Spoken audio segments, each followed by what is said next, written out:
자, 14번 학습지가 되겠습니다. 아마 시험 범위가 16번, 17번쯤 갈 것 같은데 벌써 이제 시험 범위의 끝이 다가오고 있습니다. 물론 아직도 2개에서 3개 정도 학습지는 남았지만 그래도 머지않았으니까 우리 조금만 더 화이팅 해가지고 기말고사를 준비해 봅시다.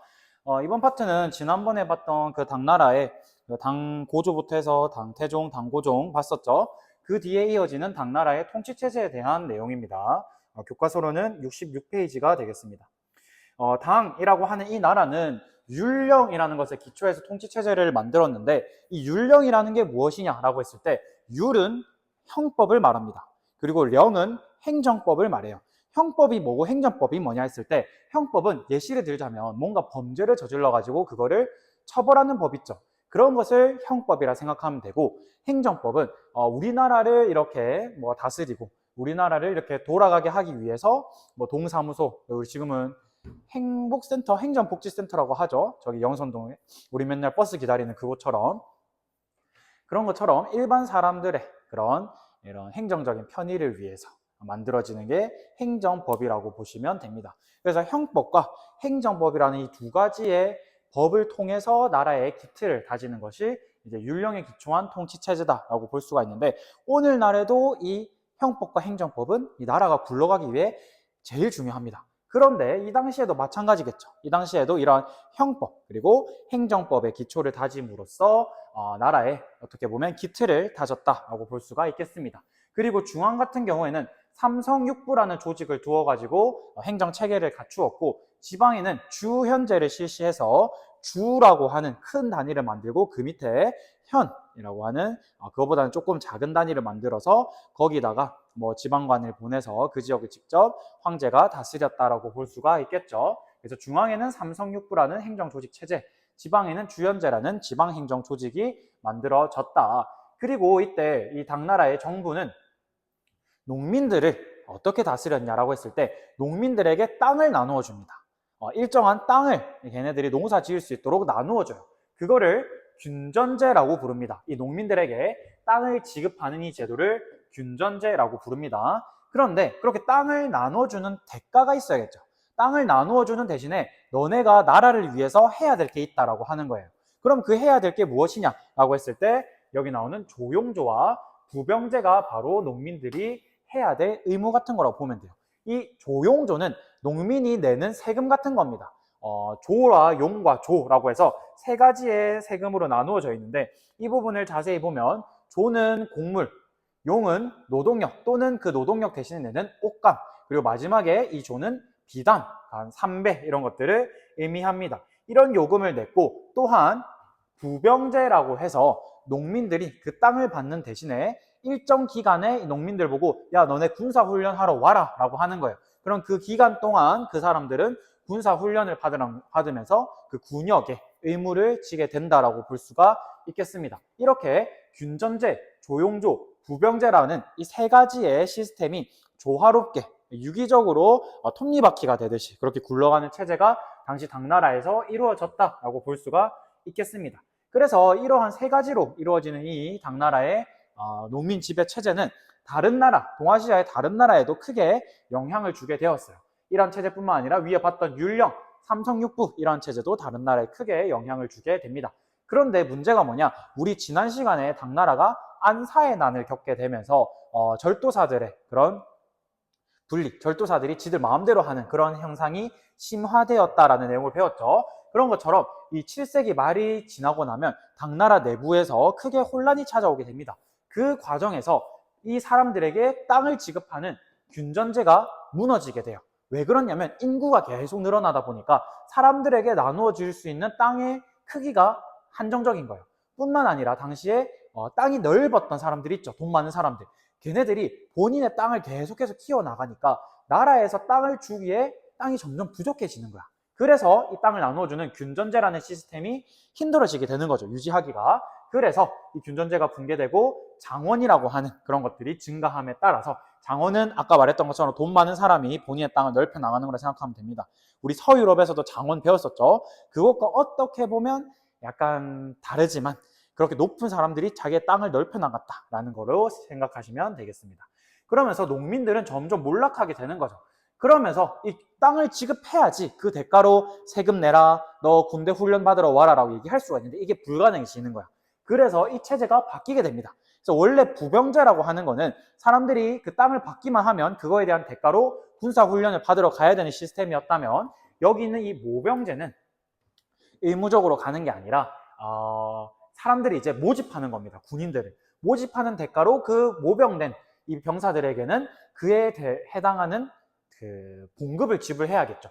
원래는 땅을 지급하는 대신에 너 무조건 와 였다면 이제는 내가 이만큼 돈을 줄 테니까 와주세요 느낌으로 바뀌게 된 게 모병제라고 생각하면 됩니다. 그리고 아까 봤던 그 세 가지 세금이었던 조와 용과 조는 또 양세법이라고 해서 1년에 2번 내는 세금이 있었거든요. 원래 좀 여러 개로 나뉘어서 냈다면 양세법이라고 해서 이제 확 간단해졌다고 보시면 됩니다. 세금을 내는 것 자체가. 그리고 양세법을 하게 되면서 사람들이 가지고 있는 재산에 따라서 원래 그냥 사람의 재산에 상관없이 부과하던 그런 체제에서 사람들이 돈을 얼마나 가지고 있냐, 재산이 어느 정도냐, 땅이 어느 정도 크기냐에 따라서 부과되는 양세법으로 세금의 체제가 조금 바뀌게 되었다라고 보시면 되겠습니다. 그래서 이러한 변화가 당나라에 찾아오게 되었다는 거. 그래서 이 삼성육부라고 하는 시스템이 어떤 식으로 흘러갔느냐. 정책을 수립하는 곳, 정책을 이게 맞는지 심의하는 곳, 그리고 정책을 실제로 집행, 실제로 하는 곳, 이렇게 세 가지가 각각 분리되어서 시스템이 이루어짐으로써 각각이 서로 어떻게 보면 견제도 하고 서로 하나가 독점하지 않는 그러한 체제가 이루어진 게 삼성육부의 시스템이다 라고 보시면 되고요. 오른쪽에는 금방 쌤이 부병제, 조용조, 균전제로 이루어지는 그 질서를 얘기했었죠. 그래서 어떻게 이 시스템이 흘러갔는지 그림으로 표현하는 모습이라고 생각하시면 되겠습니다. 그래서 밑에 보면 그거에 대한 설명이 자세히 나와 있거든요. 쌤이 설명했던 내용과 동일하니까 이해가 안 된다 싶으면 한 번 더 이 내용을 읽어보면 되겠습니다. 그러면 다음으로는 당나라의 문화를 한번 살펴볼 건데 당나라는 굉장히 국제적인 문화를 가지고 있었어요. 왜냐하면 당이 땅의 크기가 넓기도 했고 우리 그 예전에 배웠던 실크로드 있죠. 비단길. 그 비단길을 통해서 당이 굉장히 서쪽에서의 그 서역의 문화를 많이 수용을 하게 됩니다. 그러면서 당의 문화는 굉장히 국제적이면서도 또한 귀족적인 문화, 좀 약간 우아하고 좀 수준 높은 그런 문화들 있죠. 그런 게 크게 발달했다고 볼 수가 있겠습니다. 특히나 당대에는 그 시가 크게 유행했어요.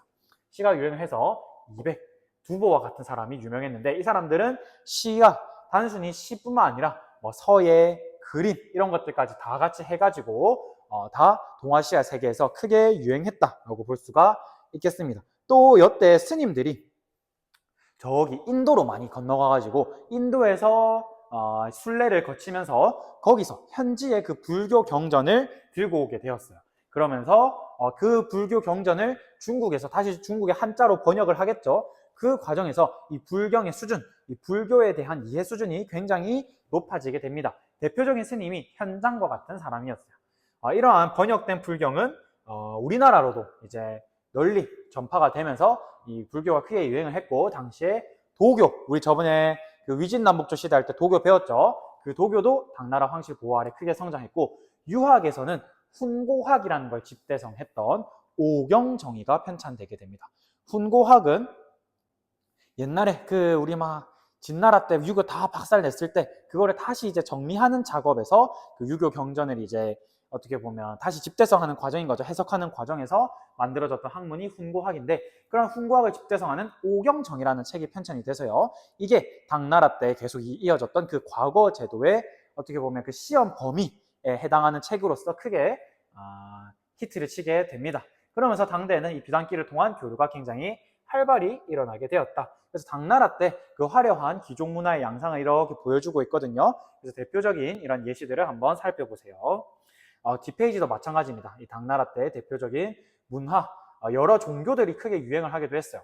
특히나 이때는 크리스트교의 일종이었던 그 종파가 당나라에 유행을 하기도 했어요. 네스토리우스 학파라고 해서 그 당시 크리스트교의 일부 이제 종파였는데 그게 중국으로 건너와서 경교라는 이름으로 유행을 하기도 했었습니다. 그런 식으로 당시에 다양한 종교, 다양한 문화가 당나라에서 유행을 했다는 거 확인하시면 되겠습니다. 내려와서 이렇게 당나라 때 주변국들 굉장히 외교 관계도 많이 맺게 되고 당나라에 왕래하는 사람들도 많다 보니까 우리나라 사람 그리고 일본 사람들도 당나라로 굉장히 많이 배우러도 가고 교류를 하려고도 많이 떠났어요. 그 과정에서 당나라에서 만들어졌던 그런 체제들 있죠. 그런 게 동아시아 전체적으로 크게 영향을 주게 됩니다. 그래서 그때 이 동아시아 전체에 크게 영향을 주었던 문화적인 요소가 크게 4가지가 있는데 이 4가지 요소를 중심으로 문화가 전파가 되면서 우리는 이곳을 동아시아 문화권이라는 이름으로 하나로 묶게 돼요.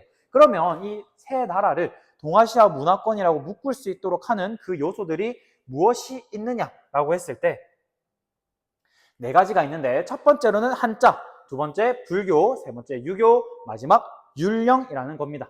첫 번째로 한자부터 우리가 살펴보면 일찍이 한자라고 하는 것은 동아시아 지역에 크게 전파되었던 문자였고요. 우리나라에서 세종대왕님이 한글을 창시하기 전까지 한자가 우리의 그런 언어를 표현하는 수단으로서 이용이 되었습니다. 한 번씩 친구들이 그럼 우리 옛날에는 중국어 썼어요? 라는 친구들도 있는데 중국어를 쓴 게 아니라요. 지금처럼 한국어를 쓰고 있는데 이 한국어를 표현하는 글로 쓰는 수단이 한자밖에 없었기 때문에 이 한자를 사용했다라고 보시면 되겠습니다. 그래서 이 한자라고 하는 거는 각 나라의 상황에 맞게 해가지고 한자의 이제 생김새는 점차 변하게 돼요. 그래서 우리는 원래에 가까운 그 한자를 계속 쓰고 있고요. 중국은 한자를 이제 어쩔 수 없이 이 사람들은 평상시에도 써야 되잖아요. 그러니까 이거 너무 복잡한 거야. 그래서 나중에 한자를 간소화하는 작업이 이루어지게 됩니다. 그래서 굉장히 간단하게 바꿨죠, 한자들을. 이런 식으로 해서 이렇게 생긴 한자를 중국에서는 현재 쓰고 있고 일본에서도 우리나라보다는 훨씬 더 많이 쓰고 중국보다는 덜하지만 우리나라보다는 한자를 굉장히 많이 쓰고 있습니다. 일본어도 뭐 히라가나 가타카나 같은 문자가 있긴 하지만 그 문자만으로 표현했을 때 좀 중의적인 의미를 갖고 있는 단어들이 여러 개가 생기거든요. 그래서 그런 언어 표현을, 의미 표현을 확실히 하기 위해서 한자 사용을 많이 합니다. 일본 같은 경우에도. 그래서 이런 식으로 일본 또한 한자를 굉장히 많이 사용하고 있다는 거. 그래서 아직까지도 학문과 종교 같은 문화 교류를 촉진하는 수단으로서 한자가 많이 이용됐습니다. 같은 문자를 쓰다 보니까 아무래도 소통하기가 편하겠죠. 이렇게 말하는 건 안 통해도 글로 쓰면 알아듣는 거야. 그러니까 당연히 이 한자라는 게 중요한 요소가 되었겠죠. 두 번째로는 불교입니다. 불교는 당시 동아시아 왕실의 권위를 높인 역할을 했어요. 특히나 당시 왕즉불 사상이라고 해가지고 왕이 곧 부처다 라는 생각을 통해서 왕실의 권위를 높이는 역할을 당시 불교가 하게 되었습니다. 다음으로는 유교입니다. 유교 같은 경우에는 동아시아 각국의 정치적인 이념이자 사회의 규범으로서 자리를 잡게 됩니다. 우리 저번에 충과 효 같은 거 배웠었죠. 그런 충과 효는 법은 아닙니다. 법은 아니지만 그 사회에서 당연히 해야 할 마땅한 규범으로서의 역할을 했던 것이 유교라고 보시면 되겠죠. 그리고 정치적으로도 임금에 대해서 신하가 어떤 태도를 취해야 되는가, 신하가 어떤 자세를 해야 되는가 같은 그런 다양한 정치 이념으로서도 크게 역할을 하면서 국왕의 권위 뒷받침하면서요, 사회 질서를 유지하는 그러한 역할도 담당을 했습니다. 마지막으로 율령입니다. 율령 같은 경우에는 당나라의 율령 체제, 아까 봤던 삼성육부 있죠. 그게 동아시아 전체적으로 크게 영향을 주어서요. 일본에도 이게 영향을 주게 되었고 우리나라에도 삼성육부가 영향을 주게 됩니다. 대표적으로 발해에는 그 삼성육부를 그대로 본따 가지고 나라 체제를 형성하게 되는데 물론 이런 명칭에 있어서는 당나라 것과 차이를 둠으로써 일정한 독자성을 띠기도 했었습니다. 우리나라에서도 나중에 고려가 삼성육부를 조금 변화시켜서 이성육부라는 체제를 통해서 이 율령 체제를 다스려 형성해 나갔다라고 볼 수가 있겠습니다. 이런 식으로 당의 율령 체제를 수용해서 독자적인 형태로 각국에서 운영해 나갔다. 하지만 당나라의 영향을 받은 것은 사실이기 때문에 이런 식으로 당나라에 이런 문화가 크게 영향을 주게 되었다. 그래서 이러한 4가지 요소가 동아시아 문화에 크게 영향을 주게 되면서 동아시아 문화권이라는 이름으로 불린다라고 보시면 되겠습니다. 마지막으로는 일본에 대해서 일본의 고대 시대에는 어떠한 정권이 있었고 어떠한 문화가 자리 잡았는지 확인을 해볼 건데 앞에 봤던 당나라에 비해서는 중요도가 조금 떨어집니다. 하지만 그 중에서도 중요한 부분은 봐야 될 부분이 있거든요. 그래서 쌤이 조금 중요한 거 위주로 조금 더 설명을 드리도록 할게요. 일본 같은 경우에는 아무래도 저기 중국과 떨어진 위치였고 우리나라 또 거쳐가야 하다 보니까 고대 시대에는 조금 발전이 약간 느렸습니다. 그래서 기원전 3세기 때는 중국과 한반도로부터 이제 선진문물이 전해져 내려오게 되었고요. 그때 청동기와 철기가 전래되면서 야요이 시대라는 게 이루어지게 되었습니다. 4세기 전후 때는 야마토 정권이 등장하게 되는데 그때 대표적인 사람이 누구냐? 쇼토쿠 태자라는 사람이었습니다. 이 쇼토쿠 태자 같은 경우에는 중국과 한반도와 밀접하게 교류를 하면서 여기로부터 유교, 불교 등의 선진 문물을 받아들이게 되고 중앙집권 체제를 확립하면서 일본의 발전에 큰 영향을 가져오게 된 사람이었습니다. 이렇게 되면서 아스카라고 하는 그 지방을 중심으로 여기서 받아들인 불교 문화가 크게 발달을 하게 돼요. 특히나 쇼토쿠 태자는 이 한반도와 교류를 많이 했는데 그때 한반도에 있었던 나라가 고구려 백제 신라였습니다. 특히 당시 일본은 백제랑 친했어요. 그래서 백제와 밀접한 교류를 맺었고 쇼토쿠 태자의 스승이라 불리는 담징이라는 스님이 당시 이제 일본 그 백제에서 일본과 많은 교류를 하기도 했었습니다. 그래서 보면 아스카 시대는 이쪽에 있는 아스카 지역에서 크게 교류를 했다고 합니다. 넘어와서 7세기에 야마토 정권 같은 경우에는 견수사, 견당사라는 걸 파견하는데 수와 당에서도 알 수 있듯이 수나라, 당나라에 보낸 사신, 사절단을 칭하는 명칭입니다. 그래서 이렇게 파견함으로써 중국에서 여러 선진 문물을 받아들이게 되는 거죠. 그 과정에서 아까 봤던 중국의 당나라의 율령체제 뿐만 아니라 여러 선진적인 제도들을 받아들이게 됩니다. 그 과정에서 당의 율령체제를 모방한 개혁이 추진되게 되는데 그걸 우리는 다이카 개신이라고 부르게 됩니다. 이 다이카 개신을 통해서 일본에서 어느 정도 중앙집권 체제가 거의 꽤 자리를 잡게 되었다라고 볼 수가 있겠습니다. 또한 7세기 말쯤에는 오늘날처럼 일본이라는 국호, 나라의 명칭이 정해지게 되었고 자기들의 왕을 칭하는 명칭을 천황, 하늘의 황제다라고 칭하게 되었습니다. 그 이후에는 이제 나라 시대로 넘어가게 되는데 수도를 나라로 옮겼어요. 나라라는 도시로 옮기게 되었고 이 나라 시대 때는 불교가 크게 용성했고요. 또 봐둬야 될 게 역사서가 많이 편찬이 됩니다. 그래서 고사기, 일본서기라고 하는 일본의 대표적인 고대 역사서들이 있거든요. 물론 그 내용상으로는 틀린 내용들도 꽤 많고 좀 과장된 부분들, 또 오류가 있는 부분들도 많아서 인정되지 못하는 부분들도 있지만 꽤 당시 이제 일본 고대사를 알 수 있는 역사서이기 때문에 오늘날까지도 계속해서 연구의 대상이 되어오는 그런 책이라고 볼 수가 있겠습니다. 그러한 다양한 역사서가 만들어졌다는 게 나라 시대의 특징이고 이후에는 일본이 다시 수도를 헤이안, 오늘날의 교토로 옮기게 됩니다. 그래서 헤이안 시대라는 게 열리게 되는데 이 시대 때는 귀족 그리고 지방에 있었던 호족들 그리고 사원이 대토지 소유를 확장하게 돼요. 아까 봤던 그 중국 당나라 때 상황과 비슷하다고 보면 되고요. 우리 옛날 로마 시대 때 배웠던 라티푼디움과 비슷한 양상이라고 보면 돼. 돈 많은 사람들이 본인의 영토를, 본인의 땅을 계속해서 넓혀 나가니까 당연히 중앙집권 체제 무너지고 가난한 사람은 계속 가난해질 수밖에 없겠죠. 그렇게 중앙의 지방 통제가 계속 약해지게 되니까 문제가 뭐냐? 이 지방의 호족들을 어떻게 보면 나라에서 통제를 하고 지키고 보호를 해줘야 되는데 그 보호가 불가능해진 거야. 그래서 지방 호족들은 자기의 땅을 스스로 본인이 지켜야 되는 거야. 그 과정에서 지방 호족들은 어떻게 변화되느냐? 무사가 되게 됩니다. 여태 우리가 잘 알고 있는 일본의 사무라이라고 불리는 무사들이 이때쯤부터 등장을 하게 된다라고 볼 수가 있겠습니다. 그리고 9세기 말이 되면 견당사의 파견이 중단돼요. 그래서 중국으로부터 더 이상 선진 문물을 많이 들어오지 않는 거예요. 그렇게 되면서 어떻게 되느냐? 원래 대륙의 문화, 중국으로부터 받아들였던 문화를 그대로 수용하는 게 아니라 일본틱하게, 일본스럽게 바꾸어서 받아들이는 거예요. 그래서 일본인의 기호와 감각에 맞춰서 소화하는 국풍문화라는 게 당시 귀족층을 중심으로 해서 발달했다라고 볼 수가 있겠습니다. 그럼 그 국풍문화의 대표적인 예시가 뭐냐라고 했을 때 일본 고유의 문자인 가나입니다. 오늘날 일본의 히라가나, 가타카나라는 두 가지 문자가 있거든요. 히라가나는 보통 원래 일본어 그런 걸 표현하는 데 쓰이는 그 문자라고 보면 되고 가타카나는 외래어, 외국어 혹은 의성어 같은 거 있죠. 그런 걸 표현하는 데 쓰이는 게 가타카나입니다. 이러한 문자가 기본적으로는 이 가나라고 하는 글자를 중심으로 만들어 조금씩 변형이 된 건데 이 가나라는 거는 원래 있었던 한자도 있죠. 한자에서 생김새를 조금 변화시켜 가지고 일본만의 그 독특한 문자를 만들어낸 거다라고 볼 수가 있겠습니다. 그렇게 가나라고 하는 일본만의 문자가 어떻게 보면 만들어지게 되면서 이 가나로 쓰인 문학 작품들도 많이 만들어지게 되었어요. 특히나 겐지 이야기라고 부르는 이 문학 작품도 이때 만들어지게 되었습니다. 그래서 옛날에 한창 오버워치 유행할 때는 겐지라고 하면 다들 막 좋아했었는데 요새는 오버워치를 안 해서요, 여러분들이. 그래서 좀 다들 낯설죠.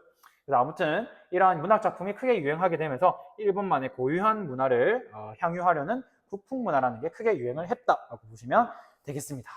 오늘 파트는 여기까지입니다. 우리 다음 시간 때는 이제 뭐 몽골이 있는 그 원나라로 곧 넘어갈 것 같아요. 그 전에 송나라도 볼 거고 아무튼 다음 단원으로 넘어가겠습니다. 바이바이.